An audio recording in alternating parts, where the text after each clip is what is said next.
الرجيم بسم الله الرحمن الرحيم إنما الخمر والميسر والأنصاب والأزلام رجس من عمل الشيطان فاجتنبوه لعلكم تفلحون.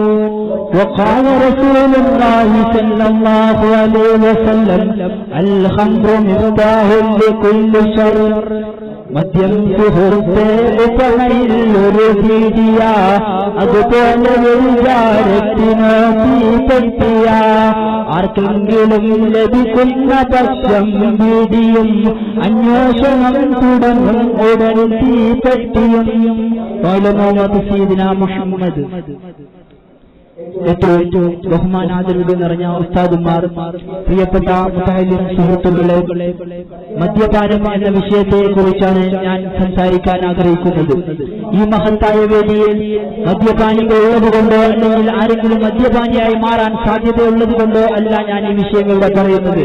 മറിച്ച് നമ്മുടെ സുഹൃത്ത് വലയത്തിൽ എവിടെയെങ്കിലും ആരെങ്കിലും ഒരു സുഹൃത്ത് മദ്യത്തിനടിമപ്പെട്ടിട്ടുണ്ടെങ്കിൽ അവനെ നമ്മുടെ തനതായ പാതയിലേക്ക് കൊണ്ടുവരാൻ വേണ്ടി ഞാൻ ചില കാര്യങ്ങൾ നിങ്ങളെ ഉണർത്താം. പ്രിയമുള്ളവരെ, നാം ബാലപാഠം മുതൽ തന്നെ പഠിക്കുന്ന വിഷയമാണ് മദ്യം എന്നുള്ളത്. ഒരുപാട് നജസുകൾ നാം പഠിക്കുന്നുണ്ട്. അവിടുന്ന് രക്തം നജസാണ്, ജലം നജസാണ്, മദ്യം നജസാണ്, കാഷ്ടവും മൂത്രവും നജസാണ്. എന്നാൽ ഈ നജസുകളുടെ പൂർണ്ണശക്തിയും ഏറ്റവും കഠിനമുള്ള നജസേതെന്നറിയുമോ?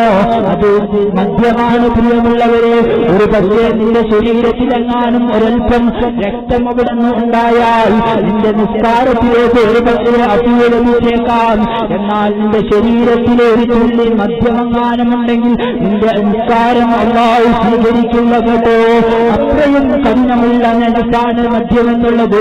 ആ മദ്യത്തെ ആധുനിക കാലഘട്ടത്തിൽ നമ്മുടെ സുഹൃത്തുക്കൾ ഓടിക്കൊടുക്കുന്നത് സുബ്ഹാനല്ലാഹ്.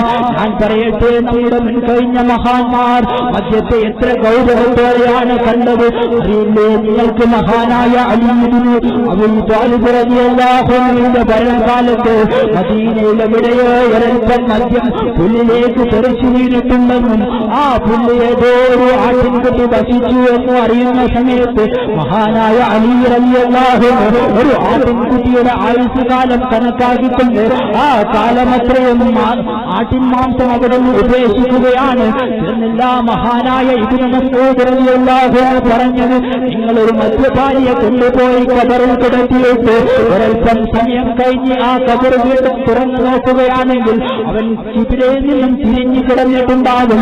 അങ്ങനെ കിടന്നിട്ടുണ്ടെങ്കിൽ എന്നെ നിങ്ങൾക്ക് കൊല്ലാവുന്നവൻ ആണ് എന്ന് മഹാനായ ഇബ്നു മസ്ഊദ് റളിയല്ലാഹു അൻഹു പറഞ്ഞിട്ടുണ്ടെങ്കിൽ എന്റെ പ്രിയമുള്ളവരെ നാം മനസ്സിലാക്കണം. മഹാനായ ഇബ്നു ഉമർ റളിയല്ലാഹു അൻഹു പറയുന്നു, ആരെങ്കിലും മദ്യത്തെ തന്റെ കൈ കൊണ്ട് കൈവിരൽ കൊണ്ട് ഒരൽപ്പം മദ്യം സ്പർശിച്ചാൽ ആ കൈവിരൽ പിന്നെ എന്റെ ശരീരത്തിലുള്ളത് ഞാൻ ഇഷ്ടപ്പെടുന്നില്ല, അതിനെ ഞാൻ മുറിച്ചു കളയുമെന്ന് മഹാനായ ഇബ്നു ഉമർ റളിയല്ലാഹു അൻഹു പഠിപ്പിക്കുമ്പോൾ ഇത്രയും ഗൗരവത്തോടെ കണ്ട നജസിനെയല്ലേ നമ്മുടെ ആധുനിക സമൂഹം കുടിച്ചുകൊണ്ടിരിക്കുന്നത്? എന്നാൽ പറയട്ടെ മുഅ്മിനീങ്ങളെ, മദ്യപാനിക്കുള്ള ശിക്ഷ എന്തെന്നറിയുമോ? ഹബീബ് മുഹമ്മദ് റസൂലുള്ളാഹി സ്വല്ലല്ലാഹു അലൈഹി വസല്ലം തങ്ങൾ നമ്മെ പഠിപ്പിക്കുകയാണ്, ആരെങ്കിലും മദ്യപിച്ചാൽ അല്ലാഹുവിന്റെ മേൽ ബാധ്യതയാണ് എന്തെന്നറിയുമോ? അവനിക്ക് തീനത്തുൽ ഖബാൽ കുടിപ്പിക്കും.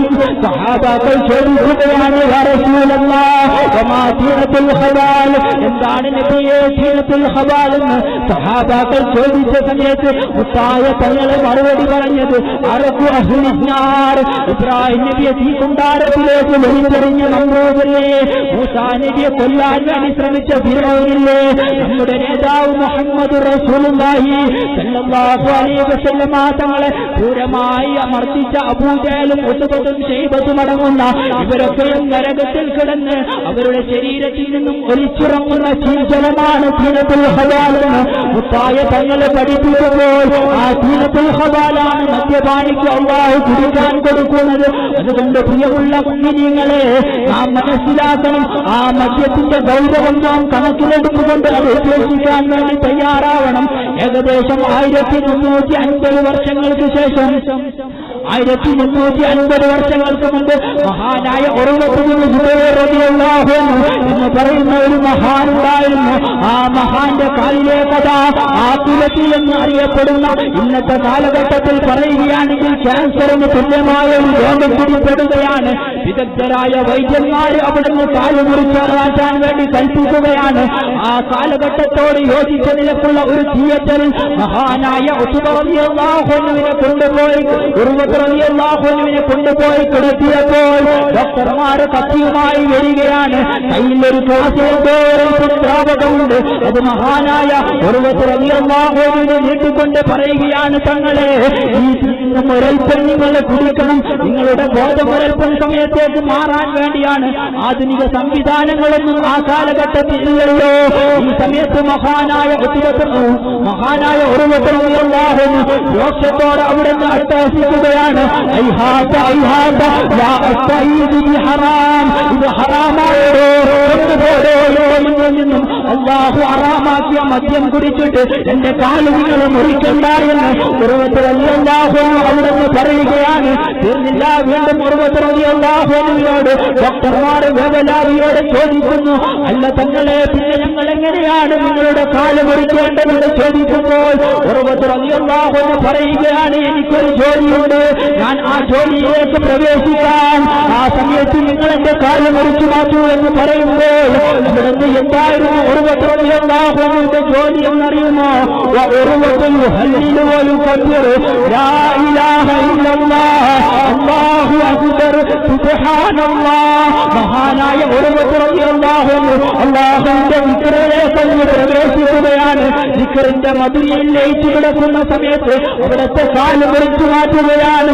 പ്രിയമുള്ളവരെ, നാം മനസ്സിലാക്കേണ്ടത് ഇത്രയും ഒരു സൈനിക ഘട്ടത്തിൽ പോലും മദ്യത്തിനെതിരെ അവർ ഘോരമായി ശബ്ദിച്ചിട്ടുണ്ടെങ്കിൽ ആ മദ്യം നാം ഓരോരുത്തരും അത്